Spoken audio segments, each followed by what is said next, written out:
What's happening, Facebook, friends, family, and to the sports fan out there? Hey, this is Choppin It Up with Ramel. What a night at the Garden last night. Oh my God, you couldn't have scripted any better. 70 years in existence in the NBA. They had a halftime show. A few legends missing. Wish Patrick Ewing could have had a chance to be there. But what a halftime performance there. But let's get to the game. What a performance by the Knicks. I figured they would bounce back after that 29-point blowout that they suffered on the road to the hands of the Cleveland Cavs, the defending champion. But what a way to come back, play a team that's been in the playoffs. In fact, there was a stat mentioned that outside of Atlanta and San Antonio, there hasn't been another team in the league other than Memphis to be in the playoffs for 6 years in a row. So I thought that was pretty impressive. Key, but nonetheless, they came back and they played some good ball, some team ball, jumped out to a big lead early on. I was hoping that they sustained it, but they weren't able to. But at the end, they pulled through. It was a balanced attack, something that we're looking for at the Garden. I kept my eye on Melo, though. I wanted to watch Melo because this team is going to be about pace and space. I wanted to keep an eye on Melo as far as ball movement go. There was a couple of times that the ball did stick and Melo did one-on-one, but it wasn't a vintage Melo. There was a lot of ball movement. So because of it, it was a balanced attack. It was good to see a Courtney Lee signing. Good to see a Justin Holiday signing. It was really good because those guys are going to play a pivotal role in this team. On this team, they're gonna play a pivotal role. I mean, Courtney Lee is got to either defend or score when he's open or when he should. And Justin Holiday is gonna be that backcourt mate that's gonna play with Jennings coming off the bench. So he's gonna have to not only look the defense, but he's gonna have to provide some offense too, because Lord knows we don't want Brandon Jennings trying to do it all. I mean, he shot 2 air balls from 3 last night. I mean, he did a lot of good things, but those are some things that stood out. But let's get back to the starting 5. Joakim Noah. My goodness. If this is the Noah that we're going to get on a daily basis, I'm all in. I'm all in. I'm all for it. I mean, he looked good. He led the team in assists. This guy's capable of doing a lot of things. We don't want him shooting jump shots, but as far as being an emotional leader, being a leader, being an unsung leader, and this guy got all the intangibles that will fit on all and every team. Glad to have him. Of course, health is going to be a big concern, but last night he gave us maximum effort, and it was contagious, and it showed throughout the game and throughout the team. What a performance by Noah. I believe he had 6 points, 7 assists, 8 rebounds. He got in the head of Marc Gasol, kind of took him out of his game a little bit. Kudos to Noah. Derrick Rose. Once upon a time, when we were talking about top point guards in the league, his name was mentioned in the top 3. Injuries has derailed his career. Everybody knows the story. No need for me to get into it. But what I saw last night, the craftiness with the dribbling, his handles, going between the legs, steady stepping, quickness to the basket, laying it up, just going up against folks. If he gives us 70 games, it could be a special season for the New York Knicks. You heard it here. If he gives us 70 games, it could be a special season for the New York Knicks. This guy would make his way back into the conversation of being a top 10 point guard in his game. Remember, he was MVP at 24 years of age, or younger, I believe. But this guy here still has his ability. He still has his game. It's just a matter of health with him. What I saw from him looked very good. I do need a little bit more assists from him. But outside of that, I'm not going to complain. He played ball last night. He outplayed Michael Conley, the $153 million man, who last year, many Knicks fans, including myself, were saying, go after Conley, go after Conley, go after Conley. Derrick Rose might pay off to be the better move. But what a performance by Derrick Rose. Several highlights that he had. That was a good look for Derrick Rose. Carmelo Anthony, 20 points last night. He was just mellow. Just mellow. But I want to know, and those who watched the game last night, I need to know, when did the refs get the memo that Carmelo Anthony is no longer a star in this league? He doesn't get any of the calls. This guy was getting beat up all game long. Now, granted, these guys played some tough defense on him, and I'm all for it. But a foul's a foul. If a person is fouled, call a foul. Call the foul. I mean, is it because he's so strong that it doesn't look like he's getting hit? The guy was getting beat up the whole game, and they weren't blowing the whistle. Call a foul. But nevertheless, 20 points, good performance by Melo and KP. This guy here, Porzingis, led the team in scoring last night with 21.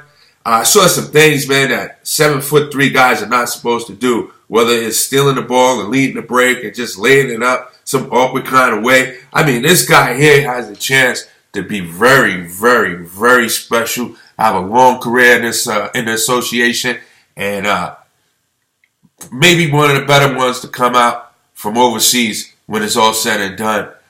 You can see his game is maturing and growing, and I'll tell you what, he's going to benefit from playing with a Melo and maybe even playing with a D Rose where there's less pressure on him. People forget when Kobe Bryant came into the league way back when, he wasn't a starter. He sat for 2 years behind Eddie Jones. Sometimes maturation is needed. So and KP is no different than Kobe Bryant in the sense where Kobe Bryant came straight out of high school, no college. This guy came straight out of overseas, no college. So it's kind of a similar thing. Maybe he has some little pro experience, but some college experience is equivalent to some pro experience overseas. So, I'm looking at a similar trait there where it can be beneficial for KP to play with the likes of a Melo and a D Rose just to take pressure off of him so he don't have to do it right away. But we're watching a star grow in front of us. His touch from the outside is one that you got to guard. I mean, 7'3", he can stroke it like some of the shooting guards in the league. His ability to put it on the floor and go to the hole is just getting better and better. He's becoming a defensive problem for the opposing teams down in the box. He's altering shots, blocking shots. Just a great all-around performance. And good win for the Knicks to open up their home opener with a team that's been in the playoffs 6 years in a row, regardless of who's in uniform, regardless to injury, and to secure the win. And they hadn't won in, I believe, the last 13 meetings against them, or the last 7 meetings, something of that sort. So it was a good win, good story. I think it's on. We have Detroit Tuesday. Hey, another playoff team. Should be a good game. If what we saw last night is going to be the New York Knicks, it's going to be a fun season. All right. Around the association, you had some wins. Cleveland cruises through Orlando.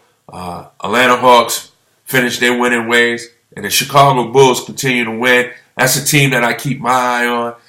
Teams like New York and Chicago, many of the pundits out there believe that they're not going to be in the playoff mix. I disagree. I think they get in, both of them, New York and Chicago. Brooklyn, they suffered a tight loss last night after winning their home opener. So, a lot of exciting games around the league. On my way to the World Series. I mentioned a couple of days ago, the winner of Game 3 usually goes on and win. Well, I'm sticking with that theory as Cleveland puts up an impressive win last night on the road again in Wrigley Field, silencing those crowds to take a 3-1 lead, a commanding 3-1 lead. I just don't see Chicago, a team that's only won one game in the first 4 games, and now you're asking them to win 3 games in the last 3 games. I just don't see it. I think Cleveland's going to win this series. Just a matter of when. They got 3 games to do it. I can't see them losing 2 at home. Pretty much this one's a wrap. Chicago's a good field story, but the curse looks like it's going to live on. And the city of Cleveland is going to have its second parade in less than 6 months in that city. I don't know if that city can sustain it. It's going to be bananas out there. It's going to be bananas. Jim Brown gets to celebrate another parade. Good story for him. A guy who's done so much around the country, but so much for the city of Cleveland. So it's a good feel good story there. I did mention a little bit yesterday about our college football.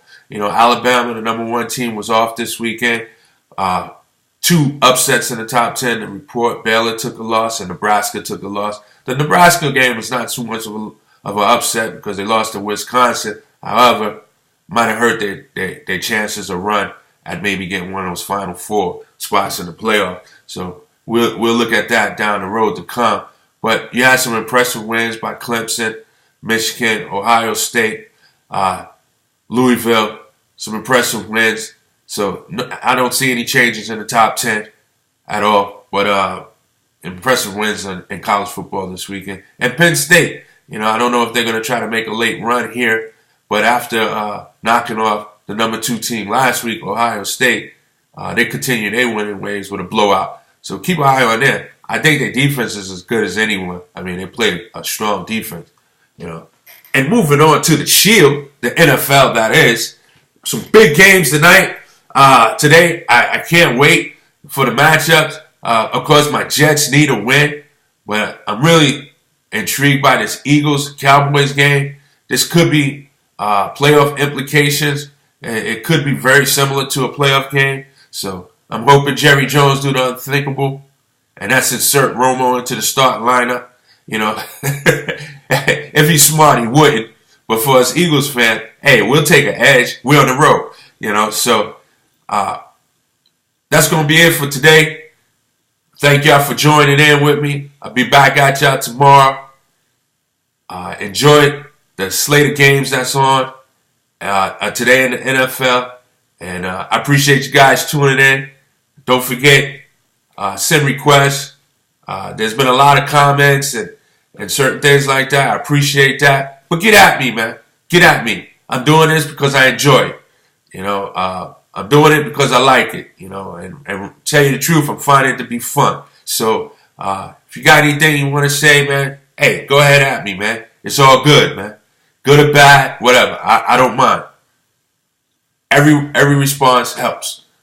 Alright? Until tomorrow, man, y'all enjoy your day, enjoy the games, and y'all be safe, be blessed. This is Ramel with Choppin It Up. I look forward to getting with you guys real soon. Peace and blessings.